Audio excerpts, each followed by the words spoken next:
Hustisya pagkatapos ng 7 taon, ibinaba ngayon ng Manila Regional Trial Court Branch 11 ang hatol na guilty sa 10 miyembro ng Aegis Juris Fraternity dahil sa pagkamatay ni UST Law student Horacio Atio Castillo III, bunsod ng hazing noong 2017. Sinintensyahan ng korte ang 10 ng reklusyon perpetua dahil sa paglabag sa Section 4 ng lumang anti-hazing law o ang Republic Act No. 8049.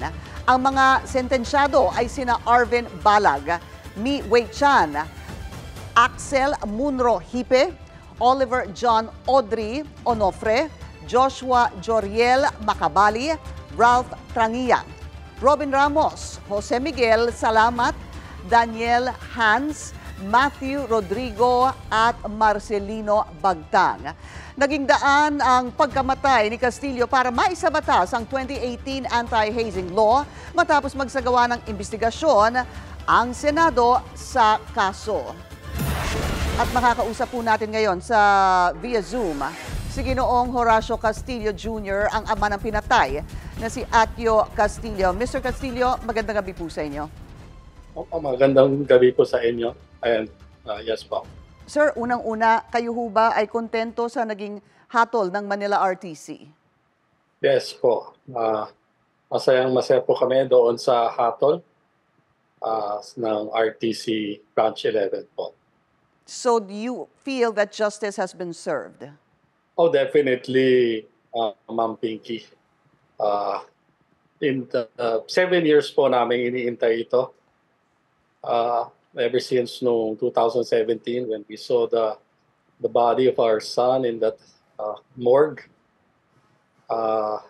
Yung pasaya po yung nararamdaman namin sa loob. Finally, na nabigyan na po ng hustisya yung aking pong anak. Para ho ba sa inyo yung 7 taon ay naging mabilis o naging mabagal po ang pagkamit ng hustisya? For me, mabilis naman po. But we have to remember yung Colte po during the pandemic, COVID-19, there was a time po na natigil po yung pagdinig ng kaso for I think 1.5 years. So out of that 7 years po, ayun po, humaba po yun. Pero kung i-discount po natin yun, siguro mga I would say mga 5 years po sana yung inabot po. Sakaling mag-motion for reconsideration, sir, ang kabilang partido, which is expected, handa ho ba kayo dito? Yes, that is po expected kasi alam po naman po natin yung legal process and nasa batas po yan that they could appeal sa mas mataas na korte. But we are prepared na ano po yan, na matugunan po. Yung sinabi pong 10, yung ginawa po yung desisyon na guilty, no? Hindi ho ba, Mr. Castillo, meron pa hong isa dyan na that was charged for obstruction of justice? You're talking about po yung that was a different case. That was the case of Mr. Solano, right, who claimed na tagpuan po yung katawan po ng anak ko sa kalsada. Yung case po niya na desisyonan po, if I'm not mistaken, last 2019. Sa ibang korte naman po 'yon sa Manila Trial Court po sa Manila. I see. Dahil po sa kaso ng inyong anak, naisabatas po yung 2018 anti-hazing law, nakailang punta din po kayo sa Senado noon.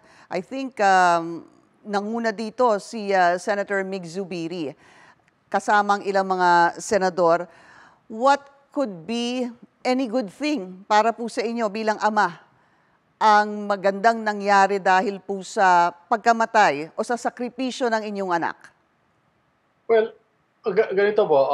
One thing I have to say right now is if there's one person that stands out, sabihin ko na po, it would be Senator Juan Miguel Zubiri. Siya po yung tumulong sa amin. This 7 years hanggang dulo po, sinamahan po niya kami. which he fulfilled his promise. Ang sabi po niya, tutulungan po niya yung pamilya. And of course, he was one who also helped coin the RA 11053. This is yung anti-hazing law that prohibits all forms of hazing. Ito po ang, I would say, yung pinaka maganda po nangyari. Well, I would say, masakit man aminin, but at the expense of my son, a new amended law was created, and this law was dedicated to him. It was according to Senator Zubiri, this was coined as the Atio Castillo Law of 2018. Maraming salamat po sa inyong oras, Mr. Horacio Castillo Jr. Thank you, sir.